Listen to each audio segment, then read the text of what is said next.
प्रेमी दर्शक बंधु आमर पूर्वसूरी मुनि ऋषि माने भगवान को भक्ति करने निमंते शास्त्र रे विस्तृत नियम मान बताइछन्ति। एथिमध्यरे एक प्रकार विधि होउछि भगवान पूजा करिबा। पूजा मुख्यतः दुई प्रकार, स्थूल बा प्रत्यक्ष पूजा और सूक्ष्म बा मानस पूजा। जो पूजारे पूजा सामग्री फूल फल वस्त्र आभूषण इत्यादि आवश्यक होइथाए ताहा हेउछि प्रत्यक्ष बा स्थूल पूजा, एवं जो पूजारे कौनसी भौतिक वस्तुर आवश्यकता न थाए ताहा हेउछि मानस बा सूक्ष्म पूजा। मानस पूजा को मानसी पूजा मध्य कहा जाए। एही मानसी पूजा विषय रे आमर पूर्व भिडियो रे कहा जाइछि। आजिर एही भिडियो रे मानसी पूजा आधार रे असली पंचोपचार पूजा किपरि करिबा ए विषय रे संक्षिप्त रे अति सरल भाव रे बुझा जाइछि। पूर्वरु मध्य द्रव्य आधार रे पंचोपचार पूजा नियम विषय रे भिडियो प्रसारण करा जाइछि। जदि देखिचंती तेबे तो पंचोपचार पूजा नियम रे दैनंदिन पूजा पाठ करंतु। जदि देखि नाहंती तेबे डेस्क्रिप्शन रे लिंक रहिछि, देखि परिबे।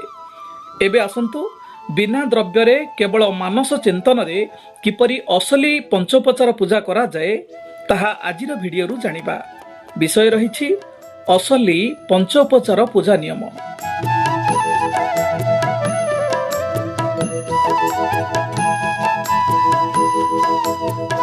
प्रिय सजन, पंचोपचार पूजा पांचटी द्रव्य को नहीं करा जाई थाए।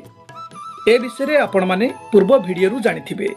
एथिपाई गंध, पुष्प, धूप, दीप और नैवेद्य आवश्यक होइथाए।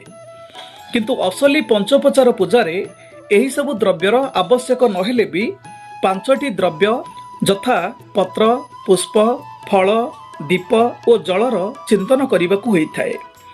ठीक जेपरी मानसी पूजारे कौनसी द्रव्य आवश्यक न थाई केवल द्रव्य विषयक चिंतन करने पड़े, सेहीपरि असली पंचोपचार पूजारे पांचटी द्रव्यर चिंतन करने होइथाए।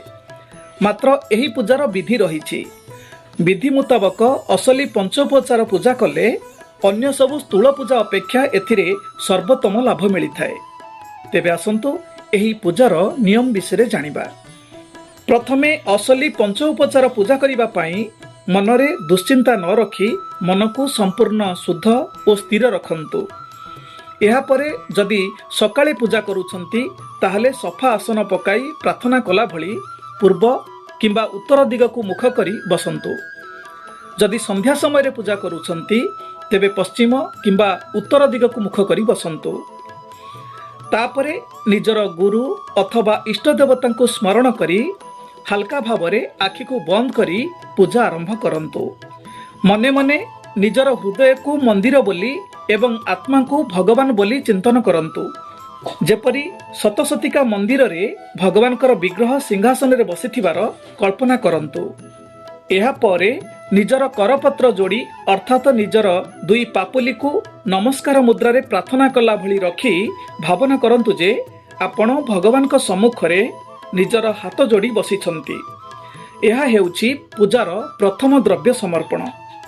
कारण प्रथम द्रव्य हेउछि पत्र।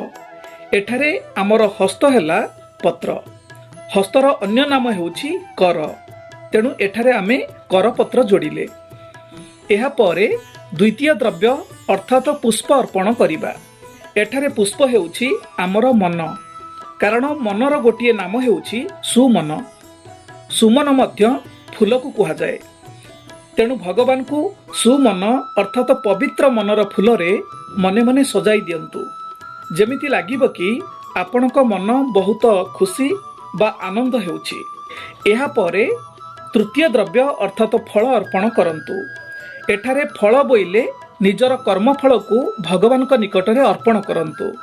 ता अर्थ आपण जेउ सब कर्म करूछंती ताहार फल आशा न रखी भगवान का निकट रे सही फल को समर्पण करि दियंतु। एहा ही भगवान का पाई उपयुक्त नैवेद्य।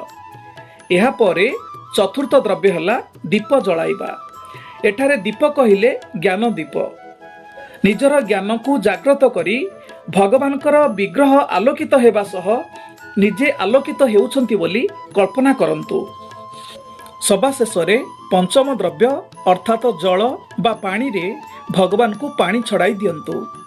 तामाने आपण जदि पूर्वकथित 4टी जाक द्रव्य भक्तिर सह अर्पण करुछंती तेबे आपणक आखिरु आपे आपे तो लुह गड़ीजिब। यह हेउछि भगवान पई उपयुक्त जल अर्पण हैला बोली जानंतु।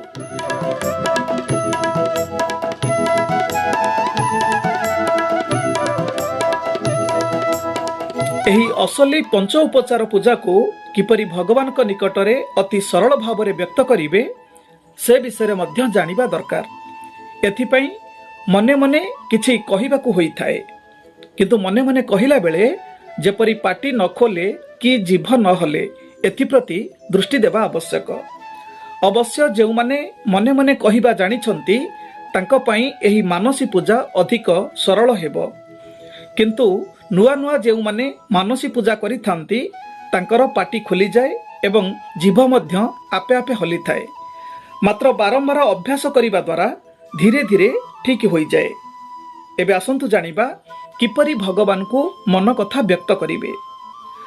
प्रथमे जथा विधिरे आसन उपरे बसी श्रद्धा भक्ति और निष्ठार सहित मने मने कहंतु, हे मोर परम आराध्य भगवान, मु आपणकु मोर मन मंदिर रे हृदय सिंहासन रे दर्शन करी करपत्र जोड़ुअछि। निर्मल चित्तरे मोर मनर फूलरे आपणकु सजेई देउछि। मु करुथिबा मोर समस्त कर्मर फल को आपणक ठारे समर्पण करुअछि। मोर ज्ञानर प्रदीप जलाई मु आपणकु आलोकित करुअछि एवं मोर आखिर लुहरे आपणकर चरण कमल को धोई देउअछि। आपणकु कोटि कोटि प्रणाम करुअछि। हे परम ब्रह्म परमेश्वर, मोर दोषादोष क्षमा करी मोते कृपाश्रीवाद प्रदान करंतु। मोते सन्मार्ग रे आगे नियंतु एवं मोते मुक्ति प्रदान करंतु। एही परी भगवान को निवेदन कला परे पूजा समापन करंतु। आपण चाहिले निज ज्ञान अनुसारे मध्य भगवान को निवेदन करि परिबे। प्रिय सजन, एही परी तत्व आधारित असली पंचोपचार पूजा करी सर्वदा भगवान को सहित जोड़ी ही रहंतु। निश्चय भगवान आपणक उपरे प्रसन्न हेबे एवं शुभाशीर्वाद प्रदान करिवे। आजि पई रहुछि नमस्ते। जय श्री जगन्नाथ।